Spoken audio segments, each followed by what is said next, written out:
In their book, Why Greatness Cannot Be Planned, Kenneth O. Stanley and Joel Lehman explain why having fixed goals can sometimes be counterproductive. In the real world, with all its complexities, it is better to be directionally right and then make good use of opportunities. They write in the book that some people set objectives and completely miss them, all for the better. Why is this kind of story so common for most successful people?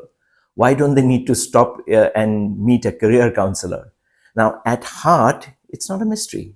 It's just that anticipating what might lead to the most fulfilling outcomes is difficult.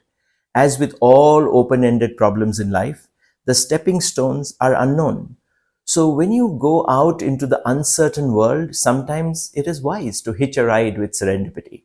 Being open and flexible to opportunity is sometimes more important than knowing exactly what you're trying to do. After all, any path might lead to happiness, even the most unexpected. Some people seem to have an uncanny knack of spotting such opportunities, even if they conflict outright with their original aims. I read the story about an experiment shared in the same book from the Founding Fuel newsletter, a newsletter I have recommended to all of you several times. You'll find the subscription link to the newsletter in the comments.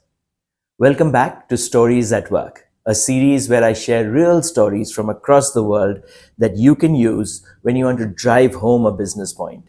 Our website, storyworks.in, already has over 100 stories, and we are adding one every week. Let's begin today's story.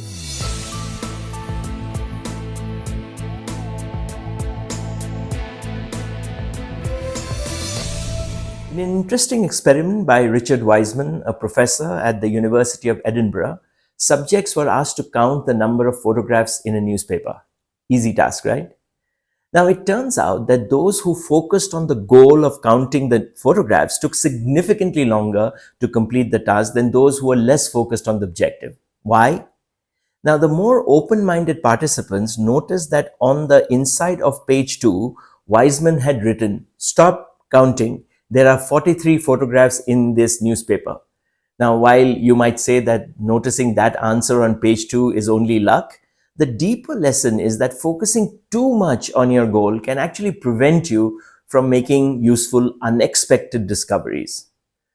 The authors continue in the book with a story about the famous actor Johnny Depp. They say that some people might say Johnny Depp was just lucky. Who would have guessed that being in a mildly successful band would somehow lead to an incredibly successful career in acting? Wouldn't it be smarter to fill your schedules with hours of acting classes?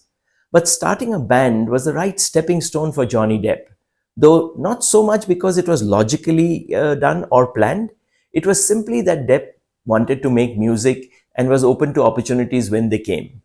In fact, even his high school principal once told him to pursue his dream of musical stardom instead of finishing high school.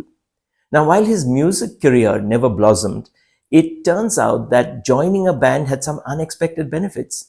Not only did Depp marry the bass player's sister, but she ultimately introduced him to acting through her job as a makeup artist. If Johnny Depp had not wanted to become a musician, he would have never become an actor.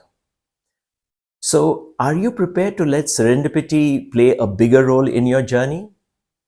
I hope you enjoyed that story, and if you did, there are over 100 more on our website, storyworks.in. See you next week. Bye for now.